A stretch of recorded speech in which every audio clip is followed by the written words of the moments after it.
Assalamualaikum warahmatullahi wabarakatuh. Allahumma sholli ala Sayyidina Muhammad wa ala ali Sayyidina Muhammad. Pemirsa yang dirahmati Allah, marilah kita simak ceramah dari Kiai Haji Muhammad Bahit dengan tema Telaga Kausar. Sebelumnya marilah kita perbanyak sholawat minimal 1000 kali sehari, agar hidup kita penuh barokah dan mendapatkan syafaat kelak. Jangan lupa berikan dukungan kepada channel kami dengan memberikan super thanks seikhlasnya. Marilah kita doakan semoga Kiai Haji Muhammad Bahit sekeluarga dan para penonton YouTube ini diberikan kesehatan dan diberikan kebahagiaan dunia dan akhirat. Amin ya robbal alamin. Dan di sekitar Telaga Kausar itu ada 70.000 malaikat yang di tangannya ada tungkat dari neraka, yang khusus untuk menghalau orang-orang yang tidak berhak minum air telaga tersebut. Nah, golongan siapa yang tidak dibolehkan mendekat Telaga Kausar itu? Pertama, al-kuffar, orang-orang kafir, orang-orang yang ingkar kepada Allah dan Rasul. Orang-orang kafir jelas mereka dilarang mendekat kepada Telaga Kausar. Yang kedua, al-murtaddun, orang-orang yang dulunya Islam namun pada akhirnya dia keluar dari Islam dan mati dalam keadaan demikian, murtaddun. Nah, mereka ini pun dilarang mendekat Telaga Kausar. Yang ketiga, ahlul bid'ah, orang-orang ahli bid'ah. Ahli bid'ah ini adalah orang-orang yang memasukkan sesuatu yang bukan agama ke dalam agama, yang tidak diridhai oleh Allah Subhanahu wa ta'ala. Sesuatu perbuatan, sesuatu pekerjaan yang tidak dipraktikkan, yang tidak dianjurkan, yang tidak ada di masa Rasul dan masa sahabat, dia masukkan ke dalam ajaran agama. Istilah kasarnya ma'ada-ada agama. Sesuatu yang bukan bagian agama dikatakannya bagian agama, baik itu berupa i'tikad di dalam hati atau pekerjaan zahir. Nah, orang-orang yang semacam ini dilarang mendekat Telaga Kausar di padang mahsyar itu. Kita ambil contoh misalnya macam orang mati. Orang mati itu biasa kita ada meninggal hari, ada menuju hari, ada 40 hari, ada 100 seterusnya. Nah, ini adalah sesuatu yang bukan bagian agama. Artinya apa? Itu tidak diajarkan oleh Rasulullah SAW dan para sahabat. Itu hanya merupakan adat, merupakan kebiasaan di negeri kita. Jadi orang 100, 40, mahaul, itu hanya adat, kebiasaan. Jangan dikatakan itu bagian agama. Nah, sesuatu yang sifatnya adat, apabila di dalamnya mengandung nilai-nilai ibadah, maka itu menjadi pahala. Namun dalamnya itu bila mengandung hal-hal yang dilarang agama, maka itu menjadi hal yang diharamkan.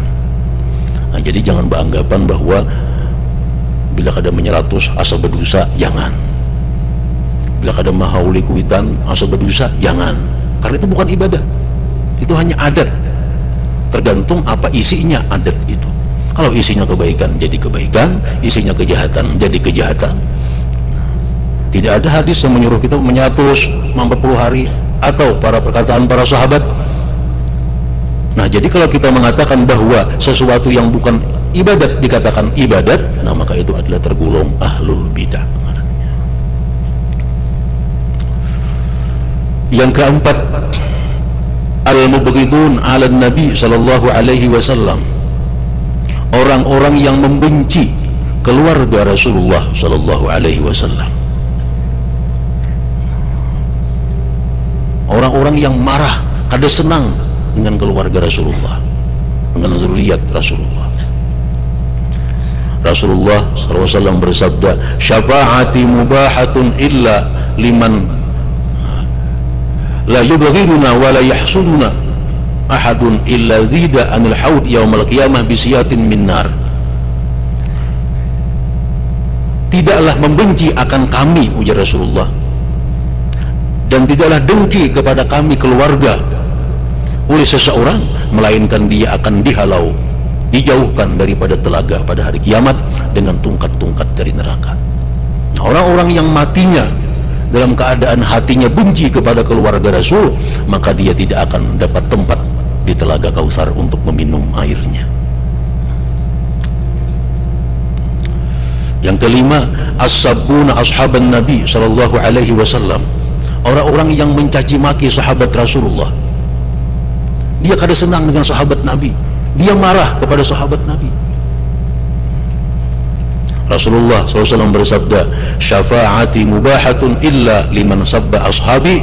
Ujar Nabi kita, syafaatku itu bebas, syafaatku siapapun bisa dapat, kecuali orang-orang yang mencaci maki, mencela sahabat-sahabatku. Nah, jadi orang-orang yang matinya dalam keadaan tidak senang kepada salah seorang sahabat Rasulullah SAW, maka dia akan ditegah untuk mendekat telaga tersebut. Jadi kalau kita berjumpa atau semajlis, sekedudukan dengan orang yang mencaci maki sahabat Nabi, kalau kita diam di tempat itu mendengari, kita akan masuk dalam golongan itu. Hendaknya kita meninggalkan tempat tersebut. Atau ada tempat atau ada majlis di mana orang mencaci maki atau mencela keluarga Rasul SAW, kita duduk di tempat itu tidak meninggalkan, kita tergolong orang-orang yang mencaci maki keluarga Rasul sallallahu alaihi wasallam. Yang keenam, az-zalimun, orang-orang yang zalim. Pemerintah yang zalim kepada rakyatnya, pejabat-pejabat yang zalim kepada rakyatnya, pemimpin yang zalim kepada anak buahnya, suami yang zalim kepada istrinya, orang tua yang zalim kepada anak-anaknya, ditegah daripada mendekat telaga Kautsar itu. Yang ketujuh, al-mu'linun bil kabair, orang yang terang-terangan melakukan dosa besar, kada malu-malu memperbuat dosa besar, minum bir, minum arak, kada malu-malu, kada sembahyang Jumat dudukan di warung, kada malu-malu, lalakian bebumil kayak bini-bini, termasuk dosa yang besar. Ibnu Hajar Al-Haytami mengatakan demikian. Orang yang bertato, wah, arai menampakkan tatunya. Al-mu'linun bil kabair, itu orang-orang yang menampakkan dengan dosa besar. Kalau dia tidak tobat dari yang demikian sampai dia mati, maka dia ditegah mendekat telaga Kautsar itu. Yang kedelapan, al-mustakhifun bil ma'asi, orang-orang yang meremehkan maksiat. Maksiat dianggapnya inting, maksiat dipadakannya boleh, maka ada papan itu dosa halus, sekali-sekali biasa aja. Nah, meremehkan maksiat.